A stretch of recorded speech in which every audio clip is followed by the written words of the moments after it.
Well, welcome to a walk and talk, and I wanted to use the opportunity on this walk and talk to ask you to do something. If you live in the United Kingdom, I would really encourage you to write to your MP and ask them when the assisted dying bill comes back to the House of Commons for its third reading, ask them to turn up for the debate, speak against it, speak against the bill, and vote against it. Not to stay away, not to abstain, but to be there to make sure that this bill doesn't pass. I've written and spoken about assisted dying and about this particular bill brought by Kim Leadbeater MP previously. And just to give you an idea of where we are, for a bill to go through Parliament, whether it's a government bill or a private member's bill, as in this case, it's got different stages that it goes through. So it goes through what are referred to as three readings in the House of Commons. And the first one is just sort of the bill is introduced. Then you have the second reading, which takes you to committee stage. And the agreement at that stage is to take it to a committee where it is scrutinised. And the idea is that this committee that has been set up to look at the bill will spend a lot of time considering amendments, listening to evidence, just to make sure that it can be improved. But the idea is that this is not about stopping it, voting against it, changing it. The idea is about whether or not it can be improved on, what amendments are needed to get it through its final readings. It then goes back to a third reading, which is where the House of Commons votes on this bill with all its amendments in place. Governments can, at that stage, can come back and basically ask that any amendments that have been snuck in, that have been put in a committee stage that they don't think are helpful, that they're taken back out again, that kind of thing. And it's voted on. And then it goes to the House of Lords, and there's a mirror process there of three readings of the House of Lords before it goes to the King for royal assent. And the King basically rubber stamps legislation. It's unheard of for the King or previously for Queen Elizabeth to veto, to say no to an act that's been passed through Parliament, and would cause a major constitutional crisis if they did. I say that now just to say that if you're hoping that royal assent might be denied, that's our kind of last hope. That is very, very, very unlikely. But you may remember that when this came to the House and it was properly debated at the second reading, one of the big arguments that was being made for MPs to vote in favour to get the bill through that stage was that even if they were unsure, even if they had questions, even if they didn't agree with the bill, that it was worthy of proper debate and scrutiny. This was kind of one of those once-in-a-lifetime opportunities. It was necessary to have at least the debate and the discussion now, and also that this would give an opportunity that the bill would be scrutinised, and so if there were big concerns, particularly around safeguards, then the committee today would give the opportunity for it to be improved. Now, I remember at the time saying, no, those are not good arguments. For two reasons. One, because we were already just being asked, in effect, as a country, to nod through the principle of assisted dying. And that has not been properly scrutinised and debated in and of itself. And disturbingly, even in most of the speeches in the House of Commons, I think there may be a couple of exceptions, the focus of the debate, those opposing the bill, was more to do with process, are we doing this in the right way, and to do with have we got the right safeguards and those kinds of things. But I don't remember very many speeches at all where MPs stood up and said, actually, the whole thing is wrong in principle. And so we've not had that debate, we've not had that discussion. And then, secondly, and this was a point made by those opposing the bill, actually, particularly with a private member's bill, where this has not been introduced by the government itself, by an MP off their own back, you don't tend to find that these committee stages do give that type of scrutiny, do deliver those types of improvements. That there was unlikely to be any major changes to the proposals. And if they were, it was more likely that safeguards would be watered down rather than strengthened and improved. All sorts of reasons for that, not least that government departments, the NHS, the judiciary, everyone like that were looking in and saying, wow, those safeguards, that kind of bureaucracy, those kinds of processes are going to be costly and difficult and time consuming to implement. And if the issue was not the principle, then it would be tempting to make things easier. And I think that what we have seen over the past few weeks, last month or so, is that those concerns have been proved correct. There were concerns that the committee itself, the way that it was selected, was weighted to avoid serious scrutiny, that that were being put on the committee were primarily supportive of it, and that those being invited to give evidence were also supportive. And in one sense you think, well, that's kind of obvious, because the aim at that stage was not to stop it, not to block it, not to lessen it. The aim was to ensure that the bill could get through and to improve on it and refine it where necessary. So it would be difficult for opponents on principle to be involved in that. But also, in terms of when the committee met, there's another concern, which was that the way that people were being selected to come and give evidence, the time that they were being given, that there was little interest in giving time to it. There was little respect for those offering evidence. In fact, the key people heading up the committee, chair committee, people like that, were constantly saying that we've only got a couple of minutes, keep your answers brief, don't ask a question unless you need to, all that kind of thing. In fact, a lot more scrutiny could have happened if they hadn't kept repeating, we don't have time, those classic ways. But again, it didn't give the feel of this being taken seriously, this having the level of scrutiny that it deserved.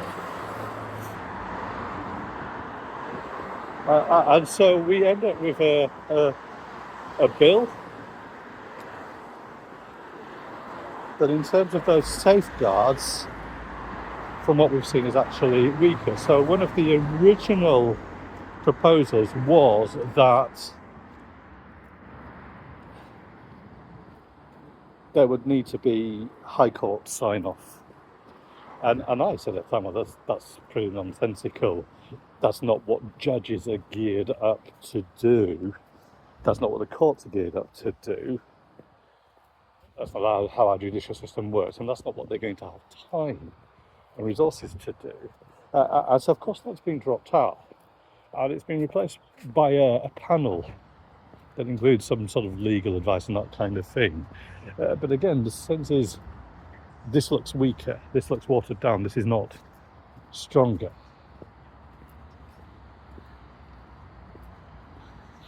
The reality is that there are so many concerns just on the safeguards alone. Just to remind you of what some of them are. First, that the process is open to people being put under pressure. Second, that it's actually in the interest of those involved in the process to sign off and to say yes. That reduces the risk of individual decisions so increases the risk of individual decisions not being properly scrutinised, the checks and balances not being there. So there's the danger of undue influence on people. There's the questions about people that are vulnerable, and particularly those with mental health issues, how they are protected. There are issues as well in terms of the protection of medical professionals in their careers when they disagree with this on principle, and the pressures that might be on them, and the career costing implications of them not saying yes. And there's even concerns that there's effectively a financial incentive to take part in panels to approve assisted dying. If you get paid additionally for these kinds of things, and then to sign off positively. So there's all sorts of concerns that I don't think we've seen answered on those safeguarding issues alone. But more importantly, I keep coming back to this. The principle of assisted dying has not been properly debated. And in fact, there's been worse than that. There's been this undermining, this prevention of proper debate and discussion. There's been this emotional manipulation along the lines of, but you wouldn't want to let people suffer, would you? Without any thought about the way that this itself might cause suffering, without any thought about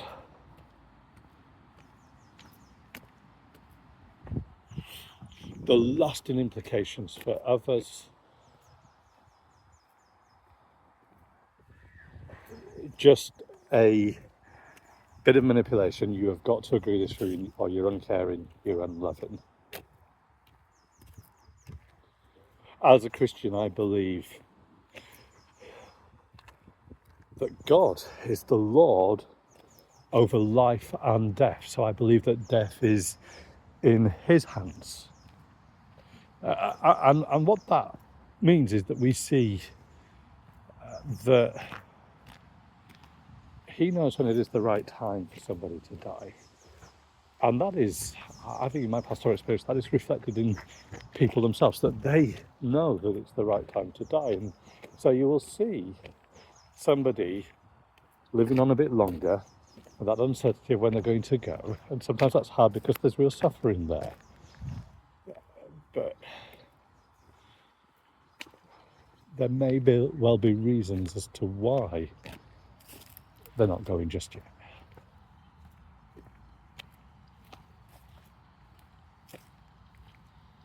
So as a Christian, I am concerned. I disagree with the principle of this.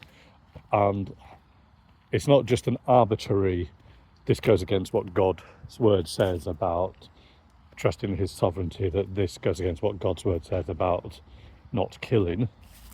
It is that what God's word asks of us and tells us is for our good, that there's a great comfort in knowing that our times, our days are in God's hands.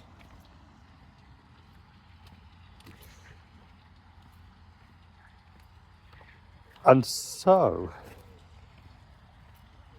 I think that it's important as well to just make those arguments, those bigger arguments.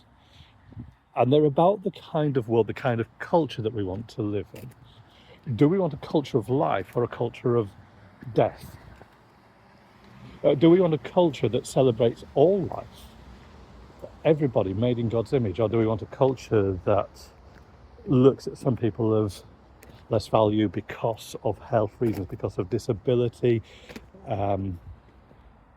physical, mental disability, physical, mental health, that treats some people as economic commodities and others as lacking in value? Is that the kind of culture that we want? I want to say no, that this bill will create a culture that will be an unhealthy, an unhappy, a dangerous culture where we prioritise, where we worship, where we idolise death and things to do with death. God is the God of life, and that's why I'm saying no to the assisted dying bill. That's why we as Christians should say no to it. Now, I want to encourage you to ask your MP to say yes to life, no to death, no to the culture of death. Now, you may have written to your MP previously for the first reading, the second reading rather, and asked them to vote against. And your MP may have voted against, or they may have voted in favour. I would still encourage you to write again. Find out first of all how they voted. Remember that MPs can change their mind. So there may be some MPs, you think there's no point writing and asking them, because they were very clear last time that they were going to vote in favour of the bill, and they did. But some MPs may have had second thoughts as they've watched this proceed through committee stage, as they see what comes back and as they see that the promises that were made at second reading haven't been kept, haven't been delivered on. Other MPs may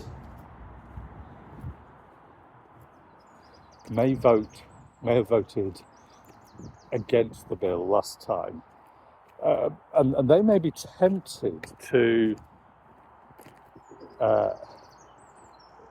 not worry about it this time. I think I've done my bit, to be a bit complacent about it, to think I'm going to get home to the constituency for the weekend, there's other priorities, and this probably isn't going to go through anyway, or that kind of thing. I think that there's still a very real, very realistic possibility, likelihood that the bill will be passed. And so where an MP voted yes before, we want to write to them to encourage them to say thank you for voting against the bill last time, speaking against the bill last time, and to encourage them to do so again. For MPs that voted in favour, we want to write to them, we want to acknowledge and thank them for taking an interest in the debate. I want to explain politely and graciously why we disagree with their previous decision, and to encourage them to rethink their position, change their mind and vote